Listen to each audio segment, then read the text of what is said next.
पूर्णमिदं पूर्णात् पूर्णमुदच्यते पूर्णस्य पूर्णमादाय पूर्णमेवावशिष्यते। ॐ शान्ति शान्ति शान्तिः। ॐ सहना भवतु सहनौ भुनक्तु सह वीर्यं करवावहै तेजस्विनावधीतमस्तु मा विद्विषावहै।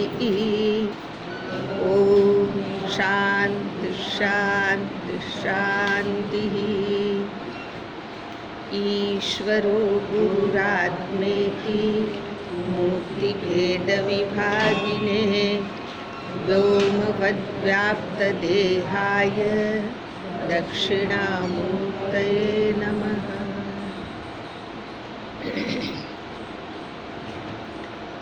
ॐ ईशावास्यमिदं सर्वं यत्किञ्च जगत्यां जगत् तेन त्यक्तेन भुञ्जीथाः मा गृधः कस्य स्विद्धनम् कुर्वन्नेवेह कर्माणि जिजीविषेत् सततं समाः। एवं त्वयि नान्यथेतोऽस्ति न कर्म लिप्यते नरे। असुर्या नाम ते लोकाः अन्धेन तमसावृताः तांस्ते प्रेत्याभिगच्छन्ति ये के चात्महनो जनाः। अनेजदेकं मनसो जवीयः नैनद्देवाप्नुवन् पूर्वमर्षत् तद्धावतोऽन्यानत्येति तिष्ठत् तद्धावतोऽन्यानत्येति तिष्ठत् तस्मिन्नपो मातरिश्वा दधाति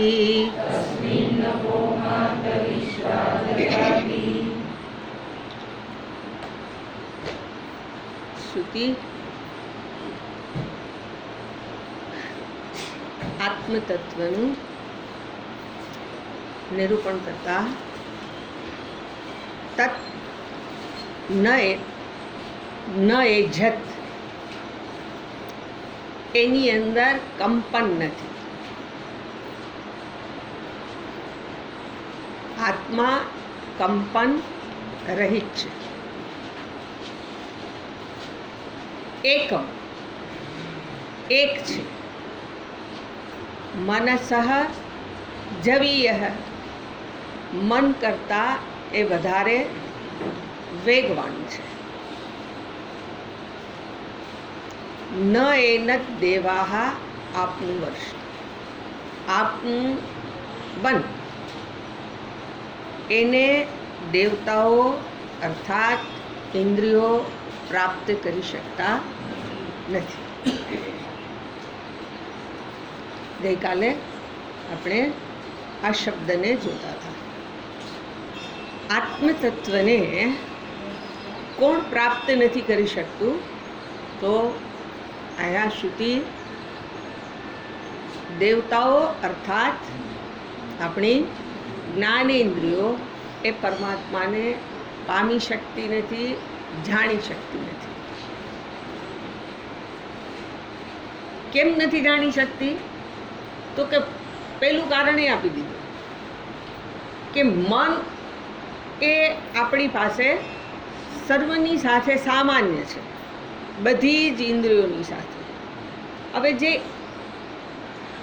જ્યાં મન છે એ નથી જાણી શકતું તો ઇન્દ્રિયો છે એ તો એક એક ક્ષેત્રનું જ જ્ઞાન કરાવનાર છે.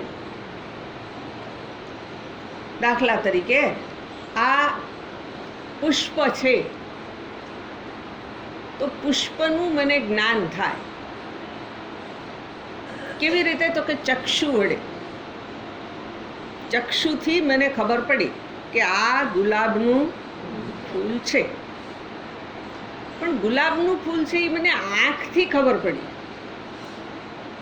આને સ્વાદ છે કે નહીં, આનો સ્પર્શ કેવો છે, એમાં ગંધ છે કે નથી, છે તો કેવી છે, આ જ્ઞાન આંખથી થતું નથી.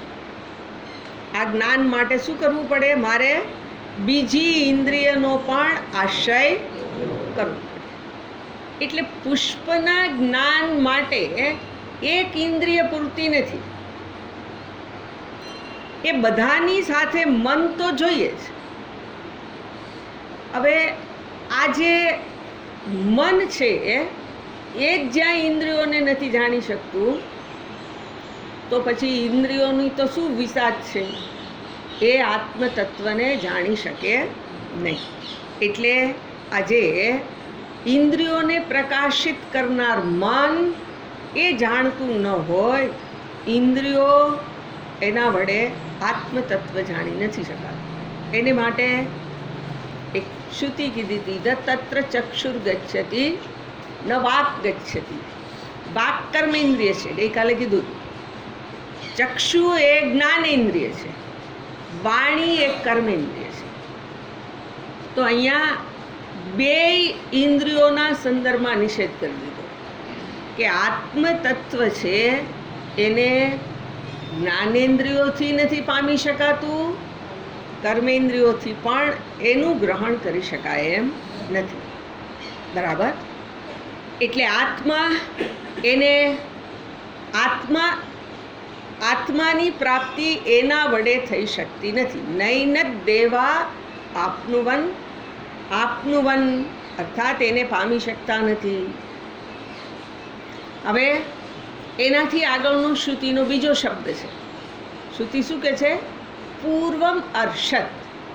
આ જે આત્મતત્વ એ કેવું છે? તો કે જ્યાં હું કોઈ વસ્તુનું જ્ઞાન મેળવવા જાઉં ત્યાં એ પૂર્વેથી જ ત્યાં પહોંચી ગયેલું છે. પૂર્વમ અર્ષત. અર્ષતનો અર્થ થાય ત્યાં પહોંચેલું છે. ક્યાં પહોંચેલો છે? જ્યાં હું જે જ્ઞાન માટે પ્રવૃત્ત થાઉં છું ત્યાં એ આત્મા પહોંચેલો છે. હવે એ કેવી રીતે પહોંચેલો છે? તો એને ભાષ્યકાર બતાવે છે. પહેલા શું કહે છે? જુઓ. યસ્માદ જવનાત મનસઃ અપી પૂર્વમ અર્ષત પૂર્વમ એવ ગતમ વ્યોમવત વ્યાપિત્વાત સર્વવ્યાપી તદાત્મતત્વમ સર્વસંસારધર્મવર્જિતમ સ્વેન નિરુપાધિકેન સ્વરૂપેણ અવિક્રિયમ એવ સદ ઉપાધિકૃતાઃ સર્વાઃ સંસાર વિક્રિયા અનુભવતી ઇતિ અવિવેકિનામ મૂઢાનામ અનેકમ ઇવ ચ પ્રતિદેહમ પ્રત્યવભાસતે ઇતિ એતદ આહ. શું કહે છે? યસ્માત જવનાત. જેનું વેગવાન હોવાથી. કોનાથી વેગવાન છે? તો કે મનસઃ અપી. મનથી પણ. કોની વાત કરે છે? આત્મતત્વની. આત્મા મન કરતાં પણ વધારે વેગવાન હોવાથી. વેગવાન હોવાથી શું? તો કે પૂર્વમ અર્ષત. પૂર્વમ અર્ષત એટલે અર્થ બતાવે છે. પૂર્વમ એવ ગતમ, મન પહોંચે એની પહેલા ત્યાં પહોંચી ગયેલું છે. હવે એને માટે દ્રષ્ટાંત આપે છે. વ્યોમવત, જેવી રીતે આકાશ, આકાશની જેમ. આકાશ કેવું છે? તો કે વ્યાપિત્વાત, સર્વત્ર વ્યાપ્ત હોવાથી. એની જેમ કહેવાનો અર્થ શું થઈ જાય? આત્મતત્વ પણ આકાશની જેમ સર્વત્ર વ્યાપ્ત છે. સર્વવ્યાપી તદ આત્મતત્વમ. સર્વત્ર જે વ્યાપ્ત છે એ આત્મતત્વ કેવું છે? તો કે સર્વ સંસાર ધર્મ વર્જિત. સંસારના બધા જ ધર્મો રહિત છે. વર્જિત એટલે એના રહિત છે. સંસારના જે કોઈ ધર્મ હોય એના કરતાં આત્મા એનાથી જુદો છે. કેમ એવું કહો છો? તો કે સ્વેન નિરુપાધિકેન. સ્વેન એટલે પોતાની મેળે. જે પોતાની જાતે કેવો છે? ઉપાધિ રહિત છે. આ દેહ શું છે? ઉપાધિ. આત્માને કોઈ દેહ નથી. સ્વેન નિરુપાધિકેન. બરાબર. હવે ઉપાધિ નથી એટલે કે છે સ્વરૂપેણ અવિક્રિયમ. ઉપાધિ નથી એટલે જન્મ નથી. જન્મ નથી એટલે વિકાર નથી. સ્વરૂપેણ, સ્વરૂપથી જ જે વિકારો રહિત છે. બરાબર. હવે જગત કેવું છે? તો એને માટે બતાવે છે. સત ઉપાધિકૃતા સર્વાહ સંસાર વિક્રિયા. સત એટલે છે, અધિષ્ઠાન રૂપ છે. સત ઉપાધિકૃતા. સત એ શું છે? ઉપાધિ છે. સત જે નિરુપાધિક છે એને માટે સત એ શું છે? એ ઉપાધિ. હવે જે ઉપાધિકૃતા સર્વાહ સંસાર, સત અધિષ્ઠાન છે અને એની ઉપર આખું જગત.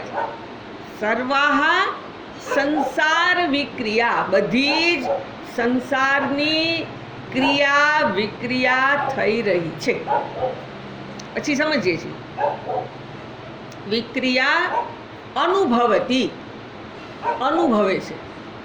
હવે અનુભવે છે એને માટે ભાષ્યકાર શબ્દ પ્રયોગ કરે છે. એ કોણ છે? તો કે અવિવેકીના. બે વસ્તુનો જેને ભેદ થઈ શકતો નથી, પૃથક્કરણ જે કરી શકતો નથી, અવિવેકીના. ફરી પાછું કે છે કેમ વિવેક નથી થઈ શકતો? તો કે મૂઢાના. મૂઢ હોવાને કારણે. મૂઢ કોણ હોય? બુદ્ધિ. બુદ્ધિ મૂઢ થઈ જાવી એટલે વિચારવાને સક્ષમ ન હોવું, વિચાર ન થઈ શકે. એટલે અવિવેકીના મૂઢાનામ. હવે શું થયું છે એને? અનેકમ ઇવ. એને શું લાગે છે? અનેકની જેમ. અનેકની જેમ પ્રતિદેહમ,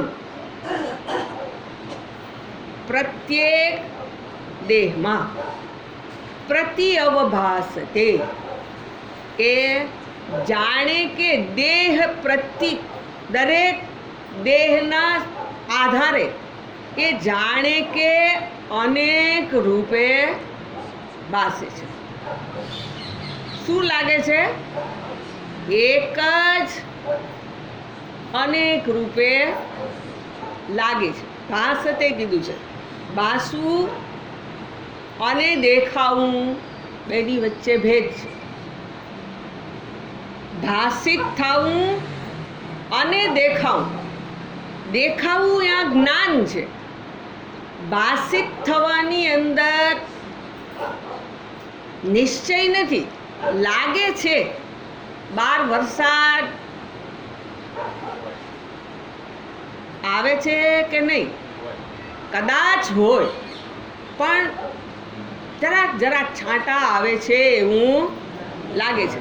લાગે છે નો અર્થ ખાતરીબંધ કહેવાય એમ નથી.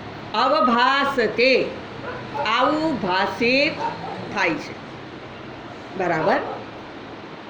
એટલે અહીંયા શ્રુતિ એવું કહે છે કે પૂર્વમ અર્ષત, ઇન્દ્રિયો આગળ બતાવી છે કે ઇન્દ્રિયો જ્યાં આત્માનું જ્ઞાન પ્રાપ્ત કરવા જાય ત્યાં શું છે? તો કે આ તો પહેલેથી જ પહોંચી ગયેલો છે. આત્મા ઇન્દ્રિયો પહોંચે એની પહેલા એ પહોંચી ગયેલો છે. બરાબર.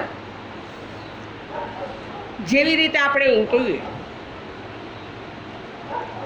કે આકાશમાં પક્ષી ઉડે છે. આકાશમાં પક્ષી ઉડે છે એ મને દેખાય છે. એ જે દેખાવું પક્ષી ઉડે છે માટે દેખાય છે. હવે એ જે પક્ષી જ્યાં ઉડે છે ત્યાં આકાશમાં પ્રકાશ પહેલાથી હાજર હતો. જો પ્રકાશ હાજર ન હોય તો પેલા પક્ષીનું ઉડવાનું દેખાય નહીં. એટલે શું કહેવાય? પક્ષી આકાશમાં ઉડ્યું એની પૂર્વે પ્રકાશ ત્યાં હાજર જ હતો. એટલે પક્ષીનું ઉડવાનું મને દેખાણું. પ્રકાશ નથી દેખાણું. દેખાયું શું? પક્ષી ઉડે છે એ. પ્રકાશ નથી દેખાયો. એવી જ રીતે આપણને જગત દેખાય છે. જગત જેને કારણે પ્રકાશિત થાય છે એ દેખાતો નથી. કેમ નથી દેખાતો? સર્વવ્યાપીત્વાત્. આમાં બુકની અંદર આપેલું છે. આત્મા પરમાત્મા સર્વવ્યાપી હોવાથી. સર્વવ્યાપી હોય એને કોને સર્વવ્યાપી કહેવાય? તો કે જે સર્વત્ર હોય, જેનું ન હોવાપણું કહી શકાય નહીં. એટલે સર્વવ્યાપી હોય એણે ક્યાંય પહોંચવું પડે. પહોંચવું કોને પડે? જે અહીંયા ન હોય એણે અહીંયા આવવું પડે. આકાશને તો કે આકાશ તો છે જ, આકાશ હાજર જ છે. એ આકાશ તો આપણને અવકાશ આપે છે, આપણને જગ્યા આપે છે. એટલે વસ્તુનું વ્યક્તિનું હોવું એ અવકાશ જો આપણને સ્થાન આપે તો જ આપણે અહીંયા રહી શકીએ, અહીંયા હોઈ શકીએ. એવી રીતે આ જે આત્મતત્વ છે એણે ક્યાંય પહોંચવાપણું નથી. કેમ પહોંચવાપણું નથી? તો કારણ કહી દીધું, આપણને સમજાયું કે આત્મા સર્વવ્યાપી હોવાથી. બરાબર. એટલે હવે સર્વવ્યાપી કહીએ એટલે આપણે આકાશની ગ્રહણ કર્યું છે. જો દ્રષ્ટાંત કોનું લીધું? આકાશનું. આકાશ સર્વવ્યાપી છે. ભલે મારી ઇન્દ્રિયો વડે મને આકાશની ખબર પડતી નથી, પણ છતાંય એ આકાશ છે એવી મને ખબર પડે છે. શૂન્ય અવકાશ હોય, આપણે એવું કહીએ છીએ, તો શબ્દ ન ઉઠે. આકાશનો ગુણ શું છે? શબ્દ. જ્યાં આકાશ હોય ત્યાં શબ્દ હોય. એટલે શબ્દ સંભળાતો હોય તો ત્યાં અવકાશનું હોવાપણું છે. એટલે એનો અર્થ એવો થઈ ગયો કે આકાશને સર્વવ્યાપી કહીએ છીએ, પણ એ સર્વવ્યાપી આકાશને એક ગુણ છે. જે ગુણને ગ્રહણ કરવા માટે મારી પાસે એક ઇન્દ્રિય છે. હવે પરમાત્મા જરાક એને આપણે જોઈએ તો નિર્ગુણ છે. નિર્ગુણ છે એટલે એને ગ્રહણ કરવા માટે મારી પાસે એક પણ ઇન્દ્રિય નથી, એક પણ સાધન નથી. આકાશ સૂક્ષ્મ તત્વ છે એવું આપણે સમજ્યા, પણ એ આકાશ સર્વવ્યાપી કહેવાનો અર્થ છે કે એ સર્વવ્યાપી આકાશને કોઈક અધિષ્ઠાન છે. આકાશનું અધિષ્ઠાન સ્વયં પરમાત્મા છે. અધિષ્ઠાન એટલે જેની ઉપર વસ્તુનું હોવાપણું. એટલે આકાશ સૂક્ષ્મ છે, પણ એનું અધિષ્ઠાન એના કરતાંય વધારે સૂક્ષ્મ. સૂક્ષ્મ એટલે ઇન્દ્રિય મનનો વિષય બની શકે એવું નથી.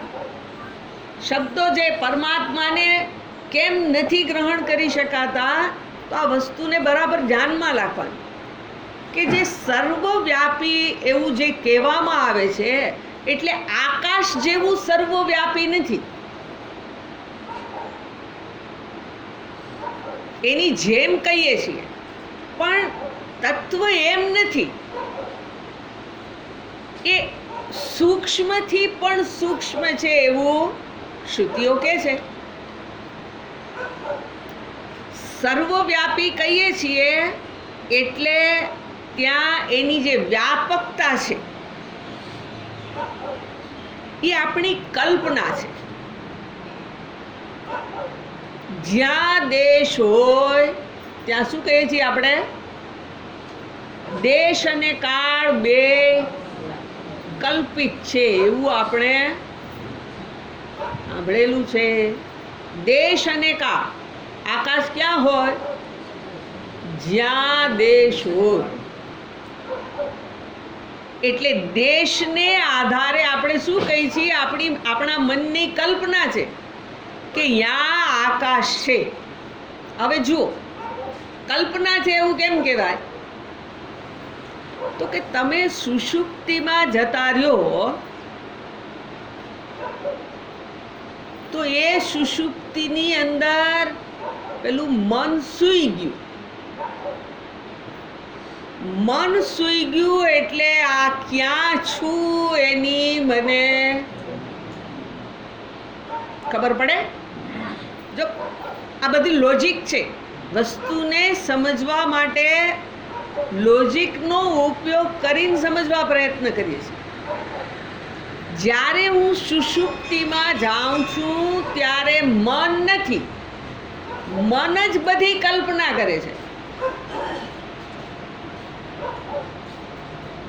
જગતના સંદર્ભમાં કલ્પના કરનાર આપણું મન છે. એ મન સુષુપ્તિમાં જતું રહ્યું, અર્થાત મન ન રહ્યું એટલે દેશ પણ નથી. જો સમજવાનું એવું છે, દેશ નથી તો આ હું ક્યાં છું એવું આપણો પાછો, એવું નહીં. તમને ખબર ક્યાં છે કે તમે આ છો, ક્યાં સૂતા છો એનું મને ભાન સુષુપ્તિમાં હોય. એટલે કહેવાય કે મન એની જ કલ્પના છે. શેની કલ્પના છે? દેશ. જાગે એટલે ખબર પડે, ઓહ હું તો નવામાં છું, જુનાગઢમાં નથી. ત્યાં સુધી શું થયું? દેશની સાથે કટોફ. એટલે આજે જાગૃત થતા દેશ નથી, દેશ નથી તો અવકાશ પણ નથી. અવકાશ એ પણ શું થયું? મનની જ કલ્પના છે. બરાબર. પણ જેને આપણે હું કહીએ છીએ એ ત્યાં સુષુપ્તિમાં હું હોય કે ન હોય? હું હોય. દેશ નથી. કેટલા વાગી ગયા કાંઈ ખબર જ ન પડી. 8 વાગે જાવું તું પણ ઊંઘ ઉડી જ મોડી. કેમ? શું થયું? તો કે કાળની ખબર પડી. કોને ન પડી? કોને નહીં પડી ખબર? આપણે એમ કહેશું કે મને, પણ મનને કેટલા વાગી ગયા એ ખબર ના પડી. અને પછી ખબર પડતાની હારે દોડવા માંડ્યા. એટલે દેશ અને કાળ સુષુપ્તિમાં નથી, પણ હું ચૈતન્ય સ્વરૂપ સુષુપ્તિમાં છે. દેશ અને કાળ નથી. આપણે એવું કહીએ છીએ કે આ જ્યાં જગત કહીએ છીએ ત્યાં દેશ, જગત કહેતાની સાથે દેશ છે કે નથી? જરા તમારું કાંઈ આમ થીજી ગયા એવું લાગે છે કે હારું દેશકાળ લઈ લેશો તો અમે ક્યાં જશું? અમારા ખેતરનું શું થશે? અમારા ઘરનું શું થશે? એ બધું તમને પાછું મળશે. દેશ અને કાળ એ કેવા છે? કાલ્પનિક છે. પણ ચૈતન્ય એને ઉજાળનાર છે. મન જાગ્યું ત્યારે પેલા ચૈતન્યની સન્નિધિ તો છે જ, જો સુષુપ્તિમાંય હતું. પણ દેશ અને કાળને જાણનાર પેલું મન સૂઈ ગયું હતું. એટલે એ જે મનને આધારે આ દેશ અને કાળ વ્યાપ્ત છે એવું આપણે કહીએ છીએ. પણ આ વ્યાપકતાનો ખ્યાલ જેને આધારે છે, જે એનું અધિષ્ઠાન છે, એ ચૈતન્ય છે. બરાબર. હવે હમણાં જ જોયું કે ઇન્દ્રિયો સ્વયં મર્યાદિત છે. હમણાં જ આપણે આ દ્રષ્ટાંતને જોયું. આનો સ્વાદ એક ઇન્દ્રિયથી ખબર પડે, એની ગંધ બીજી ઇન્દ્રિયથી, એનો સ્પર્શ ત્રીજી ઇન્દ્રિયથી, એના રૂપનું જ્ઞાન ચોથી ઇન્દ્રિયથી. આના નામની ખબર નથી, એ સાંભળીને શબ્દ દ્વારા જ્ઞાન થયું કે આ પુષ્પ છે. તો આ પુષ્પ છે એનું જ્ઞાન મારી એક ઇન્દ્રિયથી નથી થતું. અને આના માટે મેં સાંભળ્યું હોય કે આ ગુલાબનું ફૂલ છે, એ સાંભળેલાનો મને સંપૂર્ણ અનુભવ ન હોય. અથવા તો આનું નામ ભૂલાઈ ગયું. ઓલું કયું ફૂલ, આપણે એવું કહીએ, ઓલું કયું ફૂલ. તો આજે ઇન્દ્રિયના જ્ઞાનની અંદર સીમા રેખા છે. જે પણ વસ્તુનું મને જ્ઞાન થાય છે ઇન્દ્રિયો વડે એ મર્યાદિત છે. એટલે ઇન્દ્રિયો સ્વયં મર્યાદિત છે. એક એક વિષયનું જ જ્ઞાન કરાવનાર છે.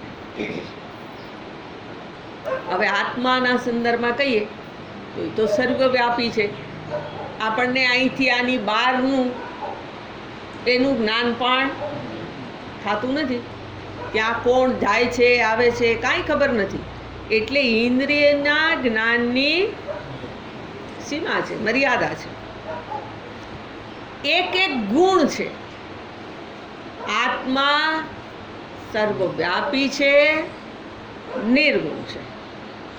એના માટે કઠોપનિષદની એવી શ્રુતિ છે, અશબ્દમ સ્પર્શમ રૂપમ અવ્યયમ તથા રસમ અગંધવચ્ચ. જે આત્મા કેવો છે?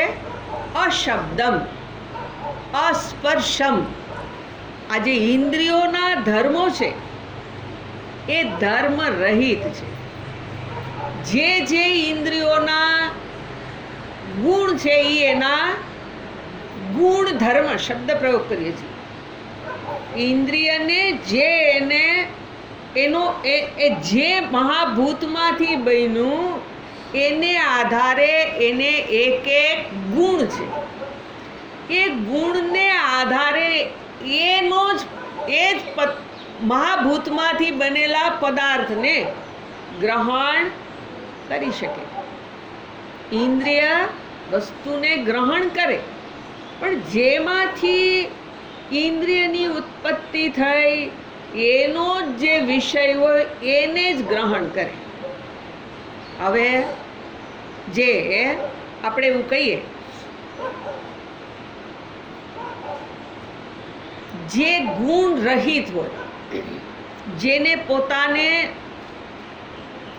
કોઈ વિશેષતા ન હોય, આત્મા ગુણ ધર્મ વિશેષતા રહિતનો છે. ઇન્દ્રિયોને ગુણ છે, પોતાના ધર્મ છે, એની વિશેષતાઓ છે. ચક્ષુને વિશેષતા છે. શું વિશેષતા છે એની? તો કે જગતનું જે રૂપ હોય એ ચક્ષુ જોઈ શકે. ચક્ષુ રૂપને જોવે, પણ કોક દિવસ આપણને આંખમાં તકલીફ છે અને આપણે આને કહીએ કે તું આજે આ રૂપનું મને જ્ઞાન કરાવ, તો શું કહેશે? એ મારાથી નહીં થાય.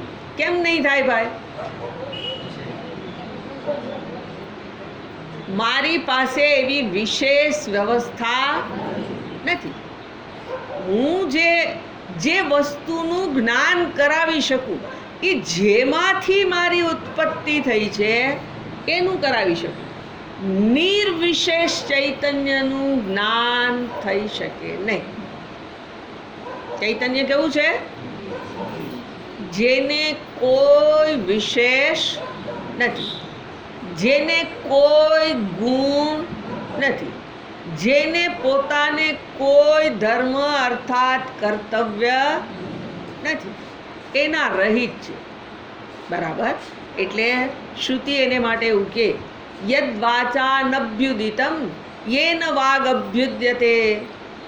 જે વાચા એટલે વાણી વડે, જે વાણી વડે જેને ઉદિત કરી શકાતું નથી, ઉચ્ચારી શકાતું નથી.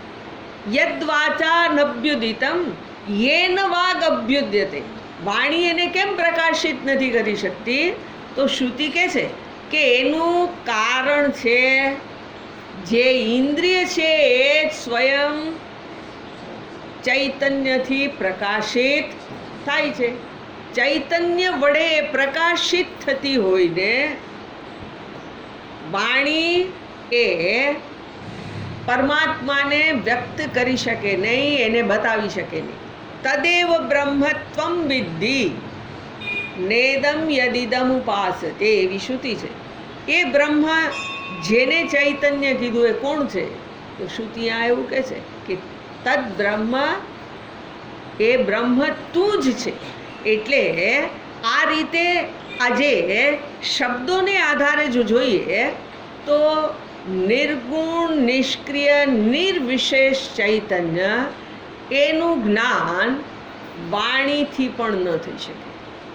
તો પછી હવે અમે ઘરે જઈએ, જો વાણીથી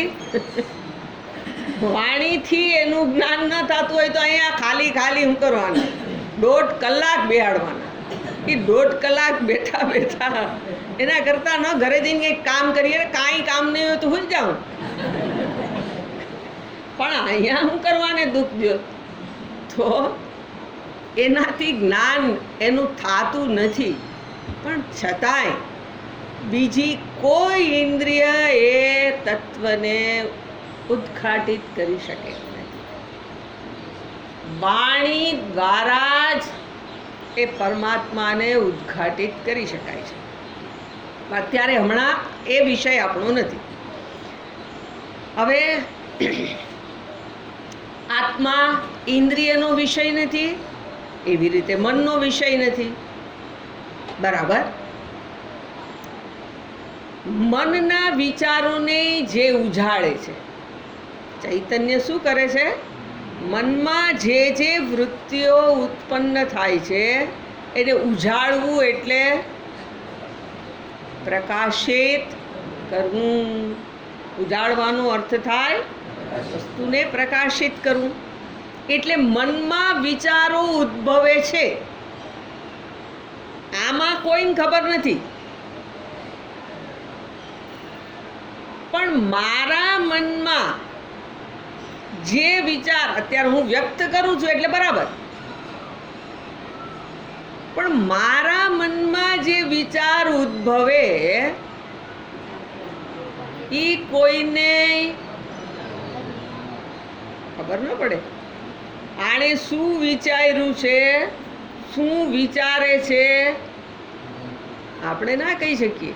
આ એના મોઢા ઉપર કંઈક થતું હોય, પરિવર્તન, શબ્દ જાય અને એના મોઢા ઉપર જે ભાવ ઉદ્ભવે એને આધારે શું થાય? તો કે આપણે ખબર પડે એટલે અનુમાન કરીએ છીએ. એ ખોટુંય પડે. આણે આમ વિચાર્યું એમ કહેવા જઈએ પણ ખાતરીબંધ ના કહેવાય. આપણું વિચારવાનું ખોટુંય થઈ શકે. અનુમાન કરવું એ બુદ્ધિનું કામ છે. અનુમાન ક્યારેક આમ ઓલું તીર મારીએ, આવડતું તો નથી, તીર છોડ્યું અને લાગી ગયું તો લાગી ગયું, નહીંતર નીચે પડ્યું. એમ આપણે અનુમાન લગાડ્યું પણ ક્યારેક સાચું પડી જાય અને ખોટું પડે. એટલે અનુમાનને આધારે વસ્તુના સંદર્ભમાં જ્ઞાન થઈ શકે નહીં, પરમાત્માનું જ્ઞાન થઈ શકે નહીં. હવે કેમ આ બુદ્ધિ વડે એનું જ્ઞાન ન થાય? તો કે મનમાં જે વિચારો ઉદ્ભવે છે એ વિચારોને કોક જુએ છે, એને કોક પ્રકાશિત કરે છે. કોને? મનમાં ઉઠતા વિચારો. એટલે એનો અર્થ એવો થઈ ગયો કે આત્મા જગતના સંદર્ભમાં એવું છે, જગતને મારી ઇન્દ્રિયો પ્રકાશિત કરે છે, એની પાછળ મન ઇન્દ્રિયોને પ્રકાશિત કરે છે અને મનને બુદ્ધિ પ્રકાશિત કરે છે.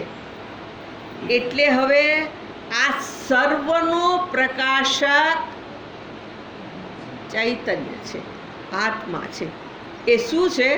તો કે સર્વનો પ્રકાશક, દ્રષ્ટા, સાક્ષી જે શબ્દ પ્રયોગ કરો એ. આત્મા શું છે?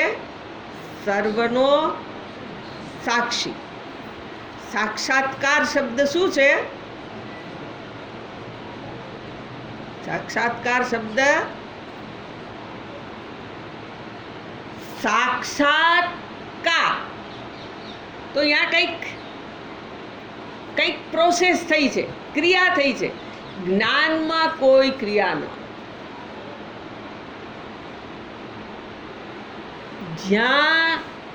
જ્યાં ક્રિયા હાજરી છે, ચૈતન્યની સન્નિધિ છે. પણ આપણે જેમ કહીએ ને કે પરમાત્માનું દર્શન થાવું, કાલ પ્રશ્ન હતો એને આધારે કે સાક્ષાત્કાર થાવો. સાક્ષાત્કાર થાવો એટલે શું? મારી ઇન્દ્રિય મન બુદ્ધિનો વિષય બન્યું. હવે તમે જ કયો છો અત્યારે તો ચૈતન્ય મન બુદ્ધિ ઇન્દ્રિયનો વિષય ન બની શકે. કેમ? કે સર્વને પ્રકાશિત કરનાર છે, સર્વનું કારણ છે. એટલે એને કેવું હોય તો કહી શકાય. કેટલાકે એને માટે સિમ્બોલ આપ્યા કે આવો આત્મા. આત્મા કેવો છે? તો જઈ આવ્યા હશો એને ખબર હશે. આત્માનું દર્શન પણ આમ લાઈટ કરે. આત્માની જાણે કે આપણા મનમાં કલ્પના ઘુસાડી દીધી કે અહીં કોઈક લાઈટ થવી જોઈએ, અહીંયા કંઈક પ્રકાશ. ચૈતન્ય પ્રકાશિત થાય એટલે તો આખું જગત પ્રકાશિત થાય. હવે આવડું ટીન્યું એને શું જરૂર છે? એને પ્રકાશિત કરવા માટે આવા પ્રકાશની જરૂર છે. પણ આપણે ન હોય તો એ આપણને સમજાવે, એ આપણને સાચું લાગે. આપણી પાસે આપી છે આપણને, એનો જો ઉપયોગ ન કરે તો એ કોઈ જે કહે એ આપણે માનવું પડે. પોતાની બુદ્ધિ એની સાથે. શાસ્ત્ર જો તમારી બુદ્ધિને તાળું નથી મારતા, તાળું હોય તો કેમ ખોલાય એ બતાવે છે. તમને આ કાંઈ ખબર જ નથી પણ એ તમને બતાવે છે. જે વસ્તુ આપણે ન જાણતા હોય એનું એ સત્યને શ્રુતિ આપણી સામે પ્રગટ કરે. જે કોઈ દી નહોતું સમજ્યું અને ઓલા તાળું મારે ને આપણે અંદર ઘરીને ફીટ. બસ હવે આના સિવાય ક્યાંય જવાય નહીં. સમજણની વૃદ્ધિ કરાય એ ખબર નથી. કોઈ વાડામાં પુરાઈ ગયા ને એ સમજી જાઓ. પછી પાછું એ સમજો, એક જગ્યાએ જાય, બીજી જગ્યાએ જાય, ત્રીજી જગ્યાએ જાય તો ખીચડી થાય. બધે જવાની એવી જરૂરત પણ નથી. તમને સત્ય તમારું મન કબૂલ કરે એનું નામ સત્ય છે. સત્ય ત્રિકાલ અબાધિત હોય, એને કાળની સીમા ન હોય. હમણાં જ જોયું. પણ ફરી પાછું એ બધી જ વસ્તુ આપણને સાચી લાગવામાં આપણા પુણ્ય ખૂટતા હોય. કોઈને દોષ ના દેવાય, બીજાને દોષ દેવા જેવું બધું જ છે. આપણને સન્માર્ગે તો લઈ જાય છે એટલે એને આપણે નમસ્કાર કરીએ જ. આપણને એનો વિરોધ નથી. પણ તમને શું જોઈએ છે એ તો વિચાર કરો. તમારે જગતની અંદરનું કાંઈ જોઈતું હોય તો જગતમાં છે જ, એ લેવા જાઓ. પણ તમારે સત્યનું દર્શન કરવું હોય તો તમારી પાસે બુદ્ધિ જોઈએ છે. તમારી બુદ્ધિનો તમારે ઉપયોગ કરવો જોઈએ. યોગ્ય દિશામાં કરવો જોઈએ. દિશા રહિત એ ગમે આ જઈએ તો આપણને ગમે આ જવાય. આ રોડ ઉપર ચડી જાય ને આપણે જવું છે ક્યાં જવું છે ખબર નથી, તો રોડ જ્યાં લઈ જાય ત્યાં જવાનું. પછી આમે દિવાલ આવી કાંઈ તો કે હાલો પાછા, ત્યાં જિંદગી પૂરી. પછી પાછી આ મળે એને માટે એ ઉપનિષદ કે છો, આ અનેક યોની એની પ્રાપ્તિ, એને માટે આખું ઉપનિષદ બધું દર્શન કરાવે છે કે વ્યક્તિને આ બધું કેમ મળે છે. પણ આપણને ઈ ખબર ન હોય તો જેણે એ માર્ગે મહાપુરુષો જેણે આ વસ્તુનું સત્યને જેણે જાણી લીધું, એનું જીવન બની ગયું, એને સાક્ષાત્કાર થઈ ગયો છે એવું કહેવાની જરૂર ન હોય. મને સાક્ષાત્કાર થઈ ગયેલો છે એવું મારે કહેવાની જરૂર નથી. કેમ જરૂર નથી? સૂર્ય ઉદિત થાય એણે કહેવું પડે કે હવે સવાર પડી છે, જાગો. વ્યક્તિ અજવાળું જોવે અને ખબર પડી જાય કે સૂર્યનો ઉદય થઈ ગયો છે. એમ જેને સર્વત્ર ઈશ્વર દર્શન થઈ જાય ને, એણે એવું ના કહેવું પડે કે મારે કહેવું પડે, મારે તમને ઇમ્પ્રેસ કરવા હોય તો તમે આમાં આવો તો મારે શું કરવું જોઈએ? તો મારે આવું કહેવું પડે. આવું કહું તો તમને એમ થાય કે હારું આને મળ્યા છે તો હવે આપણે ભગવાન મળી જાય. કદાચ આની પાસે એને મળ્યા છે તો આપણને પણ મળે. બુદ્ધિ વાપરા વિના તમને જે મળે, બુદ્ધિ એટલી નથી કહેતી, તમને મળેલું જે કાંઈ છે એનો ખર્ચ કર્યા વિના તમને જો મળે તો પરમાત્મા નથી. બસ તમને જે મળ્યું છે એને તમે પૂરેપૂરી શક્તિ સાથે ખર્ચી નાખો ત્યારે પરમાત્મા હાજર છે. એનું દર્શન કરવા પેલા મંદિરમાં જઈને ઘંટ મારવાની ને એને માથે પાણી ચડાવવાની ને એને ફૂલ ચડાવવાની, ઉપવાસ રાખવાની કાંઈ જરૂર નથી. પણ એમ ના સમજી જતા હો, એવું ના સમજી જતા. એ પાણીનો ચડાવેલો કળશો તમારી બુદ્ધિને મલિનતાથી મુક્ત કરે છે, એ ભૂલતા નહીં. બેની વચ્ચેની વાત કરું છું. એ જ કર્યા કરતા નહીં, એ કરીને એ મળશે. તમારી પાસે સૂક્ષ્મતા જોઈએ છે. એ સૂક્ષ્મ વસ્તુ જ્યાં સુધી તમે સૂક્ષ્મને સમજી શકવા સમર્થ નથી ત્યાં સુધી જગતનું કામ ચાલે છે. એટલે આત્મા ઇન્દ્રિય મનનો વિષય નથી. બરાબર? કેમ?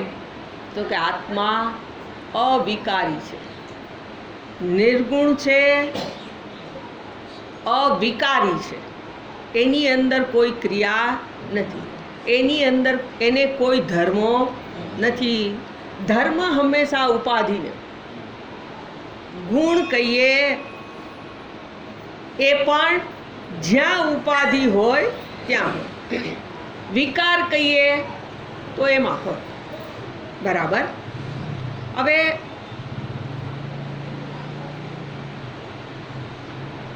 આત્માના માટે કીધું કે આ નિર્ગુણ, નિર્વિકાર, ઉપાધિ રહિત, આ બધા શબ્દ પ્રયોગ કર્યા. પણ અનુભવાય છે, શબ્દ પ્રયોગ કર્યો છે ને કે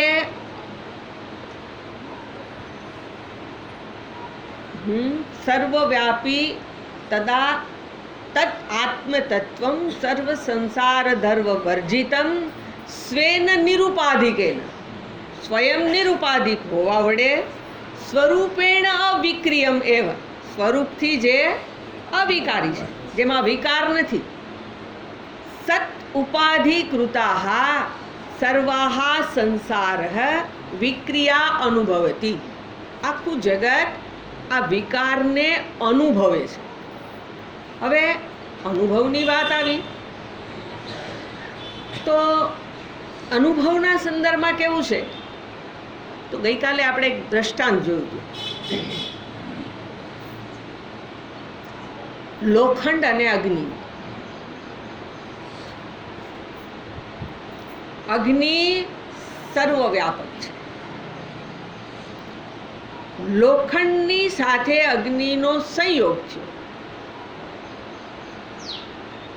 સંયોગને કારણે લોખંડ અગ્નિમય બની ગયું, અગ્નિ લોખંડમય બની ગયું. એટલે અહીંયા શું થયું, તો કે ચૈતન્યની સાથેના સંયોગથી જાણે કે આ ચેતનવંતુ બની ગયું. હવે ત્યાં શું થઈ ગયું, તો કે બે જે જુદા જ છે, એક આત્મા છે અને બીજો અનાત્મા છે. એક ચેતન છે, બીજું જડ છે. એ બે જાણે કે એક થઈ ગયા હોય એવું લાગે છે. આપણે એવું કહીએ કે આ લોઢી દજાડે છે, લોઢી દજાડે છે. લોઢી દજાડે, દજાડવું ધર્મ અગ્નિનું છે. પાણી દજાડે છે, પાણી દજાડે, આપણે શું કહીએ, પાણી દજાડે છે. તો ત્યાં શું થઈ ગયું, બેને ભેગા કરી દીધા, ઓતપ્રોત થઈ ગયા બે. એટલે દજાડવું જેનો સ્વભાવ નથી, એ જાણે કે મને દજાડતું હોય એવું લાગે છે. અગ્નિને પાણીને દાહકતા એનો સ્વભાવ નથી, પણ દાહકતા એને પ્રાપ્ત થઈ ગઈ. એવી રીતે આ જે મન છે એ તો સ્વયં જડ છે. જડ મન મને જગતનું દર્શન કરાવી શકે નહીં. આપણને દર્શન કોણ કરાવે? હમણાં જોયું હતું, જાગ્રતનું દર્શન કરાવનાર આપણું મન છે. હવે મન તો સ્વયં જડ છે, પણ જાણે કે એ ચેતનવંતુ થઈ જાય છે. જાણે કે, આ વેદાંતનો શબ્દ છે. જાણે કે નો અર્થ થાતું નથી, પણ એવું લાગે છે. જાણે કે એટલે શું, થયા વિના એવું લાગે છે. શું લાગે છે, તો કે મન ચેતનવંતુ છે. એટલે આપણે કોકને કહીએ ખરા, મારે મન જેવું છે હો, મારે મન છે, તું એનું જરાક ધ્યાન રાખજે, એની અંદર લાગણીઓ અનુભવાય છે, મનનું ધ્યાન રાખજે. એટલે મારું મને લાગણી અનુભવે છે. તો એ અનુભવ જે કહીએ છીએ, જે ઘટના ઘટે, જે પરિસ્થિતિનું નિર્માણ થાય, એમાં જે મન અનુભવે છે, એ અનુભવ છે એ પ્રકાશિત થાય છે. મન જે અનુભવ કરે છે એ જો એની હારે જોજો, મન છે એ જે વિષયનું એનો વિચાર એને પ્રકાશિત કરે છે, તો એ મનને કોક પ્રકાશિત કરે છે. આત્માને લીધે મન આ પ્રમાણે વસ્તુને, અનુભવને પ્રકાશિત કરી શકે છે. એટલે મન એને આ શક્તિ કે સામર્થ્ય, વસ્તુને પ્રકાશિત કરવાનું સામર્થ્ય ક્યાંથી મળ્યું? ચૈતન્ય પાસેથી. દ્રષ્ટાંત આપણે આગળ પેલા જોયું, દાહકતા પાણીનો સ્વભાવ નથી. પાણી દજાડે છે. કેવી રીતે પાણીએ દજાડ્યું? અગ્નિના સંયોગમાં આવીને. એ સંયોગ છોડાવી દો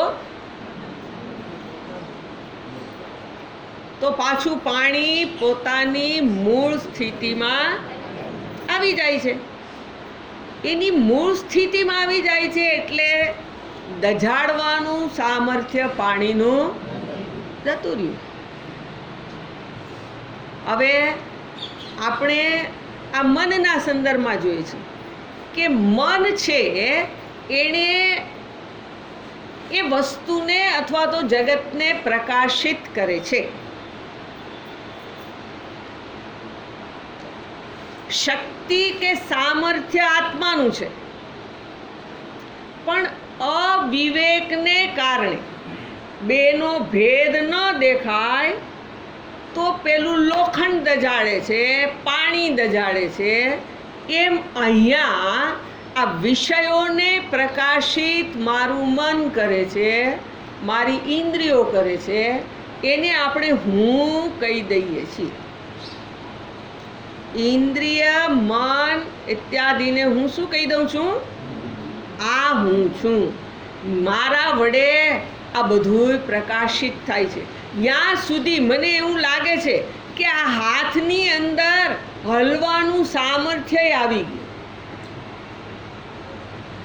વાણી કે જે આખું શરીર જડ છે, જો આનાથી કાંઈ નથી થતું. આ 5 મહાભૂતોમાંથી જ બનેલ છે. 5 મહાભૂતોમાંથી જ બનેલ પદાર્થ છે. પણ ઈ પોતાને જે વ્યક્ત કરવું છે આ નથી કરી શકતા.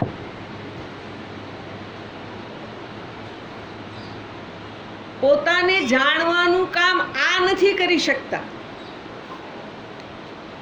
એ પેલું જે ચૈતન્ય છે એની સન્નિધિમાં જાણે કે આ ચેતન બનતું હોય એવું લાગે છે.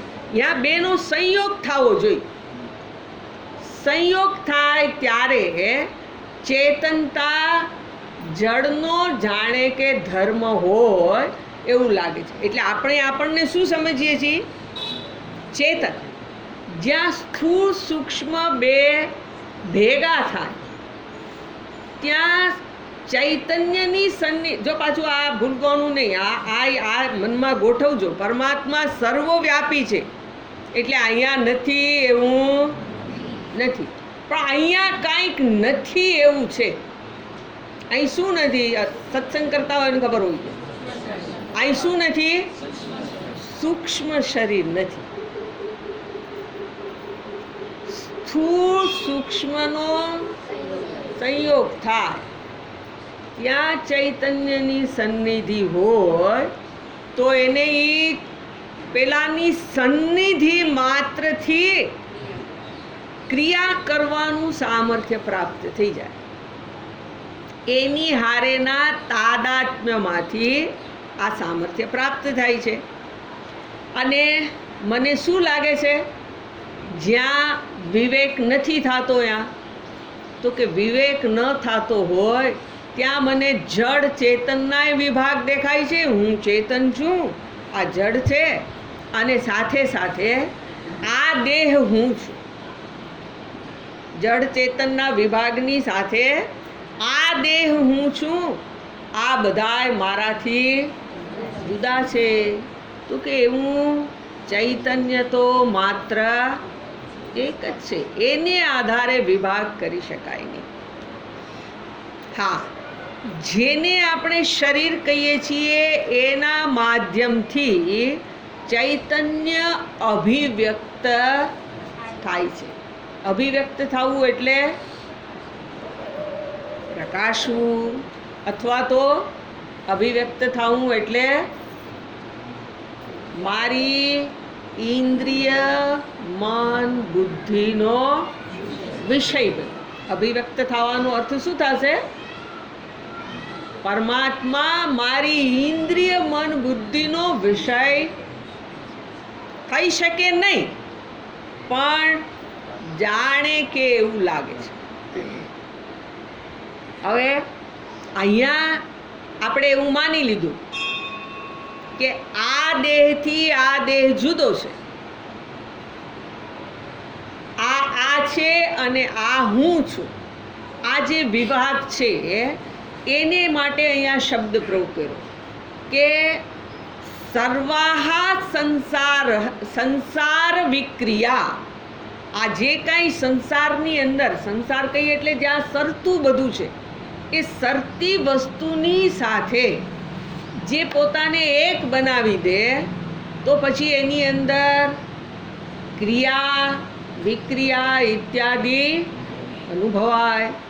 એટલે ક્રિયા વિક્રિયા અનુભવાય એનો અર્થ થાય મારે જન્મ છે એટલે જન્મ દિવસને આપણે ઉજવીએ. પછી હવે મરણ છે, આપણે એવું તો અત્યારમાં બોલાય જ નહીં. એ પછી દીકરાઓ કે જે એને પાછળ લખવું હશે તો શું લખશે? સ્વર્ગસ્થ. ત્યાં જઈને બેહી ગયા તો કે એ તો શ્રુતિ ના પાડે છે, એવું ત્યાં જઈને બેહાશે નહીં. જે પ્રકારે કર્મ છે એને અનુસરીને જગતમાં તો જવું જ પડશે. એટલે આ જે સંસારના જન્મ મૃત્યુ છે એને વ્યક્તિ અનુભવશે. એમાં સુખ અને દુઃખ, સાનુકૂળ પ્રતિકૂળ પરિસ્થિતિ આવે અને હું સુખી દુઃખી થઈ જાય. તો આ જે અનુભવ કરનારો અનુભવથી જુદો છે, પણ એનું મને પેલું બે ભેગું કરી દઈએ છીએ એ હું બની જાય છે. પરિણામે તો કે આ બધું અહીંયા જે અનુભવાય એ મને સત્ય લાગે છે. એટલે શ્રુતિએ અહીં શું કીધું? પૂર્વમર્ષત. જે ચૈતન્ય છે એ પહેલેથી જ ગયેલું છે. જ્યાં મારી યાત્રા છે ત્યાં ચૈતન્ય તો પહેલેથી ગયેલું જ છે અને એને કારણે આ બધું અનુભવાય છે. પણ એ ધ્યાનમાં ન આવતા મને શું થાય છે? જાણે કે હું આ બની જઈ અને સુખ દુઃખ ઇત્યાદિ ભોગવું છું. એટલે એના માટે શ્રુતિ પછીનું પદ જે કહે છે તત્તિષ્ઠત અન્યાન દાવતઃ અત્યેતિ. તત્તિષ્ઠત, તત્ એટલે આત્મા, આત્મા તિષ્ઠત પોતે સ્થિર રહીને, અચલ રહીને, વિકાર પામ્યા વિના, ઉપાધિ ધારણ કર્યા વિના, તિષ્ઠત અન્ય બીજાને એટલે કે ને તો કે ધાવતઃ જે દોડે છે. ગઈકાલે બધી વાત જોઈ છે. ધાવતઃ અર્થાત જે દોડે છે, જેની અંદર ક્રિયા વિકાર બધુંય ચાલુ જ છે, એને અત્યેતિ, એને પાર કરી જાય. કોણ પાર કરી જાય? ચૈતન્ય. જે દોડે છે એને પોતે બેઠા બેઠા જ શું કરી જાય છે? એનું અતિક્રમણ કરી જાય છે. અતિક્રમણ કરવા માટે મારે કંઈક ક્રિયા કરવી જ પડે જગતમાં. પણ અહીંયા એવું બતાવ્યું કે આત્મા તો સ્થિર છે, અચલ છે, નિર્વિકાર છે, સર્વવ્યાપી છે. એ આત્મા જેની અંદર કોઈ ક્રિયા નથી, કોઈ વિક્રિયા નથી, એ પૂર્ણ છે. છતાંય એની અંદર આ પ્રમાણે ગતિ થતી હોય એવું મને લાગે છે. બરાબર. હવે પૂર્ણ શબ્દ પ્રયોગ કર્યો એનો અર્થ એવો છે કે પૂર્ણ હોય એને ક્યાંય જવું પડે નહીં, એને કાંઈ કરવું પડે નહીં. પૂર્ણ હોય શબ્દ પ્રયોગ એની ઓળખાણ આપે છે. જે પૂર્ણ હોય એને કાંઈ કરવું ના પડે. બરાબર. હવે આપણે જરાક એવું જોઈએ કે જે અનાત્મ વસ્તુ છે એના સંદર્ભમાં કેવું છે તો કે જે આપણે કોઈની વાત નહીં, અનાત્મ છું, અનાત્માને હું માનું છું, એને કારણે અહીંયા શું થઈ ગયું તો કે મને એમ લાગે છે કે મારે આ અવસ્થા બરાબર નથી, એટલે આનો ત્યાગ કરવો છે. અવસ્થાનો ત્યાગ ક્યારે થઈ જાય તો કે દેહને કે જે અપૂર્ણ છે એને વ્યક્તિ હું માની લે. દેહમાં વિકાર છે, એમાં ગતિ છે, એટલે હવે દેહ છે એક અવસ્થામાંથી બીજી અવસ્થામાં જાય છે. બાળક રૂપે હતો દેહ, એણે યુવાવસ્થા સ્વીકારી. યુવાન હતો એમાં એવું લાગ્યું કે મને ક્યાંય પૂર્ણતા મળી નહીં. બાળકને જે અનુભવાય એ આપણને ખબર છે કે એને એવું લાગે કે આ બધું પપ્પા ને મમ્મી કેવી એની સ્વતંત્રતા છે, પોતાને જે ઈચ્છા પડે એ બધું કરે છે, એટલે મારે મોટા થવું છે. હવે મોટા થઈ ગયા પછી, યુવાન થઈ ગયા પછી, યુવાન થઈ જાય પછી અવસ્થાનો ત્યાગ હું કરું છું એવું ના કહેવાય. અવસ્થાનો ત્યાગ થાય છે. કેમ તો કે અહીંયા પૂર્ણતા અનુભવાતી નથી, એટલે યુવાવસ્થાનોય ત્યાગ કર્યો. કદાચ થોડાક મોટા થઈ જઈને પૂર્ણ થઈ જવાય. એ મોટા થઈ ગયા, યુવાવસ્થાનો ત્યાગ કરી ને પૂર્ણ ન થવાય, એટલે હવે ધીમેથી આ અવસ્થાનો ત્યાગ. એટલે અવસ્થાઓ છે એનો ત્યાગ ત્યારે થાય કે જ્યારે હું મને પૂર્ણ છું એ પ્રમાણે જાણી શકું. જ્યાં મને અપૂર્ણતા અનુભવાય એ કોઈ નહીં સ્વીકાર નથી. મને નથી, જગતમાં કોઈ એવું નથી કે જેને પોતાની અંદર કાંઈક ખૂટતું લાગે ત્યાં સુધી એનો સ્વીકાર. બધા જ ને બદલવું છે, એટલે એમાં પૂર્ણતાની અંદર પરિવર્તન ન હોય. જે અપૂર્ણ હોય એમાં જ પરિવર્તન. જેવી રીતે પેલી નદી વહેતી વહેતી ક્યાં જાય તો આપણને ખબર છે, સમુદ્ર સુધી. સમુદ્રને મળવા માટે નદી જાય છે.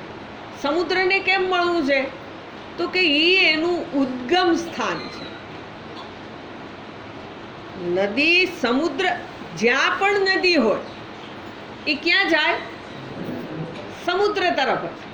કેમ તો કે સમુદ્ર એનું ઉદ્ગમ સ્થાન છે, એમાંથી ઉદ્ભવી છે. એમાંથી ઉદ્ભવી છે. નદીને બે કિનારા હોય, આટલી ગમે એવડી મોટી નદી હોય છતાં પણ બે કિનારા હોય, એટલે એ નદીને પોતાને બે કિનારામાં જે વહે છે એ નદીને પોતાને નામ અને રૂપ છે. નદીને નામ અને રૂપ છે, પણ એ નદી પેલા સમુદ્ર તરફ જાય છે. હવે જો એ દ્રષ્ટાંત છે, એમ ન સમજતા કે નદી સમુદ્રને મળે છે. સમુદ્રને નામ છે.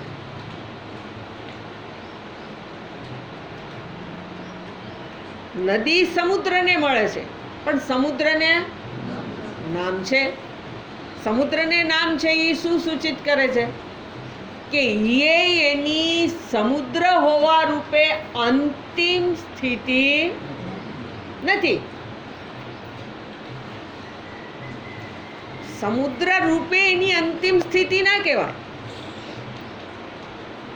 જેમ આપણને જીવ સમજીએ તો મારે ઈશ્વરને મળવું છે એટલે આપણી કંઈક કલ્પના છે, આને આપણે ઈશ્વર કહીએ. હવે જેને હું ઈશ્વર કહું છું એને શું છે? એને કોક નામ અને રૂપ છે, એની હારે મારે એક થવું છે. પણ ઈ એક શેમાં થયા? નામ અને રૂપમાં. નદી અને સમુદ્ર એ બે જલની અભિવ્યક્તિ છે. એ બે શું છે? એનું સ્વરૂપ શું કહેવાય? જલ. પાણી એનું સ્વરૂપ છે. પાણીએ ક્યાંય જવાની જરૂર નથી. પોતાને પાણી સ્વરૂપ માની લે તો એણે નદીએ સમુદ્ર સુધી જવાની આવશ્યકતા નથી. એટલે એ જે નદીએ જાવું, નદીએ સમુદ્ર સુધી જાવું, ત્યાં શું છે? તો કે ત્યાં એણે કાંઈક બનવું છે, સાગર બનવું છે. એટલે એ બનવાની ક્રિયા છે, પૂર્ણ બનવા માટેની એની ક્રિયા છે. ક્રિયા હોય નામ રૂપ ક્રિયા એ જગતના ભાગરૂપ છે. એટલે પૂર્ણતા પોતાના સ્વરૂપને જાણવામાં જ છે. એટલે જે આત્મા છે એ સ્થિર છે, અચલ છે, પૂર્ણ છે. એણે કાંઈ કરવા પડવું નથી. ઉપાધિ કહીએ તો ઉપાધિની અંદર આ નામરૂપ છે, એને દેશકાળની મર્યાદા છે, બધું જ સમયમાં આવેલું છે. જે સમુદ્ર કહીએ તો પણ, નદી કહીએ તો પણ નદીની સાપેક્ષમાં સમુદ્રનું લાંબા સમય સુધી એક હોવાપણું બનેલું રહે છે, નદીની સાપેક્ષમાં. પણ એને ઉપાધિ છે, એની અંદર પણ પરિવર્તનો થાય છે. સમુદ્રની અંદર પણ હવે આપણે સાંભળીએ છીએ કે સમુદ્ર કિનારાના આપણે ભજન એવું ગાઈએ કે મેરામણ માઝા ન મૂકે. ઓલા કહેતા હતા કાલે કે ભાઈ તમારી ભાષા એ તો જ્યાં જે ઉછેર છે ને એ ભાષા સહજ આવે, એની ઉક્તિ મનમાં આવે. અહીંયા એવી ઉક્તિ હશે જ. સમુદ્ર ક્યારેય પોતાની સીમાને છોડે નહીં, એનો ત્યાગ ના કરે, એવું આપણે ભજનની અંદર ગાઈ. પણ હવે શું કરશે સમુદ્ર? એની માઝા મૂકવાનો છે, એવું સાંભળ્યું છે. કેમ મૂકશે? તો કે આપણે મર્યાદાઓ મૂકી દીધી છે. આપણે મર્યાદા મૂકી પછી બિચારો શું કરે? એણે તો એનું જે ચક્ર છે એને આધારે ચાલે છે. એટલે આજે નામ રૂપની જે ઉપાધિ છે એને દેશકાળની સીમા છે અને એ અપૂર્ણ જ હોય. ઉપાધિ સાથે કોઈ પૂર્ણ હોઈ શકે નહીં. બરાબર? એટલે પરિવર્તન ઉપાધિની અંદર થાય એને બતાવીને શ્રુતિ શું કહે છે? તદ્ધાવત અન્યાન અત્યેતિ. એ જે પૂર્ણ છે એ પૂર્ણ તો પોતાના સ્વરૂપની અંદર સ્થિર જ છે. હવે જે પૂર્ણ છે એની તરફ જે અન્ય છે એ શું કરે છે? તો કે એની તરફ ગતિ કરે છે. હવે જરાક હું પૂછી લઉં, બેસવું છે કે થાકી ગયા છો? ફ્રેન્કલી કહેવાનું છૂટ છે. થાકી ગયા હો તો આ કાંઈ બહુ ખવાય નહીં, અપચો થાય. બહુ ખાઈ જાય તો એમાંય ચોમાસું છે એટલે બહુ પચે નહીં. જો એવું તમને લાગતું હોય કે બેસીને સાંભળીને થાકી ગયા હોય તો આપણે ભલે સમય વધાર્યો પણ 15 મિનિટ ના છોડી દો. તૈયારી હોય તો બોલવાની મારી તૈયારી છે. હવે એ કોને કેવું? ચાલુ, આગળ ચાલુ, હે 15 મિનિટ, બરાબર. ભાષ્યકાર એને શું બતાવે? જુઓ, વાક્યને પેલા વાંચી લો. તદ્ધાવતઃ દ્રુતમ ગચ્છતઃ અન્યાન આત્મવિલક્ષણાન મનોવાગ ઇન્દ્રિય પ્રભૃતિન અત્યેતિ અતિત્ય ગચ્છતિ ઇવ અર્થમ સ્વયં એવ દર્શયતિ તિષ્ઠત ઇતિ સ્વયં અવિક્રિયમ એવ સદ ઇત્યર્થઃ. શું કહે છે? તદ્ધાવતઃ, તે કે જે કેવો છે? તો કે ધાવતઃ એટલે દોડતો. તદ્ધાવતઃ એ દોડતો દોડતો, અર્થાત ધ્રુતમ ગચ્છતઃ જે ઝડપથી ચાલે છે, જાય છે, એ જાતો અન્યાન, અન્યને, બીજાને. કોણ અન્ય એટલે કોનું? તમે કોની વાત કરો છો? તો કે આત્મવિલક્ષણા, આત્માથી જે જુદા છે. આત્માથી જે જુદા છે. હવે એ પાછા આપણે ભૂલી ગયા હોય કે આત્માથી જુદા કોણ છે, તો આચાર્ય યાદ કરાવે છે. મનોવાક ઇન્દ્રિય પ્રવૃત્તિ, મન, વાણી, બધી ઇન્દ્રિયો વગેરે. અત્યેતિ, અત્યેતિનો અર્થ થાય એનું અતિક્રમણ કરી જાય છે. અત્યેતિને બતાવે છે અતિત્ય ગચ્છતિ ઇવ. અતિત્યનો અર્થ શું થાય? જાણે કે જાય છે, બરાબર. જઈને જાય ક્યાં? જવા પણ બીજું ક્યાંય છે જ નહીં. તો પણ ઈવ શબ્દ પ્રયોગ કરો કે જાણે કે જાય છે. ઇવ અર્થમ સ્વયં એવ દર્શયતિ. આ ઇવ જે શબ્દ છે એનો અર્થ સ્વયં શ્રુતિ જ બતાવે છે. શું, કેવી રીતનો? એને જાણે કે જાય છે એવું કહેવાનો અર્થ શું છે? તો કે તિષ્ઠત ઇતિ, એ સ્થિત જ છે, જાતો નથી. ન એ જત શબ્દ પહેલા પ્રયોગ કરી દીધો છે. જાતો નથી. શ્રુતિ કાંઈ જે સત્ય છે એને બદલીને પાછી વાત કરે એવું બને જ નહીં. એટલે તિષ્ઠત ઇતિ. હવે જે સ્થિત છે એવું કેવી રીતે કહેવાય? તો કે સ્વયં અવિક્રિયમ એવ સત. સત કેવું છે? તો કે સ્વયં અવિકારી હોવાથી. સત સ્વરૂપ પરમાત્મા જે ત્રણેય કાળમાં એવા ને એવા જ રહે છે. એની અંદર કોઈ વિક્રિયા, કોઈ ફેરફાર થતા નથી, બરાબર. એટલે આજે એની અંદર કોઈ ફેરફાર નથી. તો પછી ફેરફાર ક્યાં થાય છે? તો એને બતાવ્યું કે જે આત્મતત્વથી જુદું છે એની અંદર આ બધું થાય છે. એની અંદર પ્રાપ્તિ, ગતિ, વિકાર જે કાંઈ કહો એ બધું અનાત્મામાં થાય છે. એટલે પહેલી અવસ્થાને ત્યાગી એણે બીજી ગ્રહણ કરવી છે, બીજીને ત્યાગીને ત્રીજી અવસ્થા ગ્રહણ કરવી છે.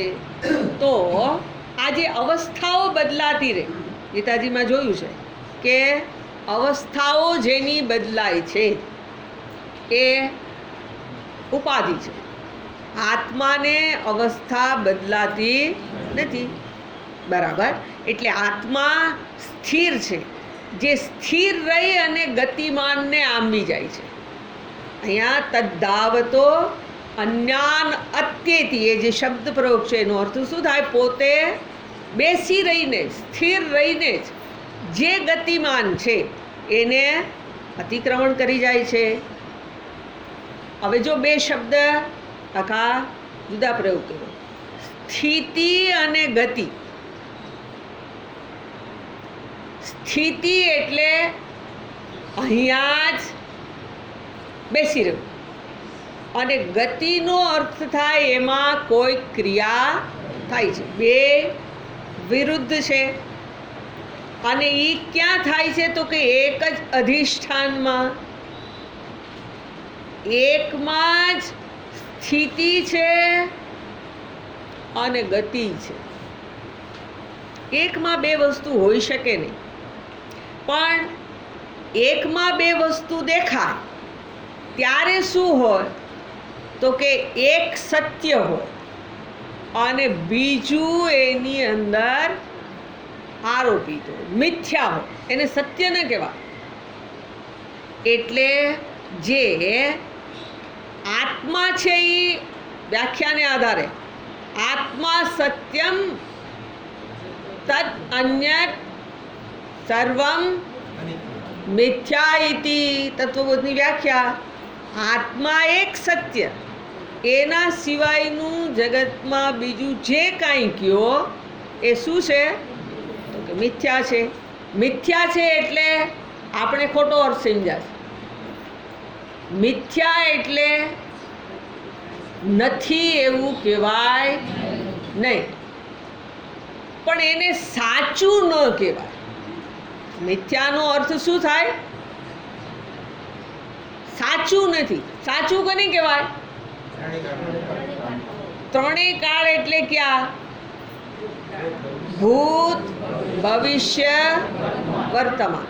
જે વર્તમાનમાં છે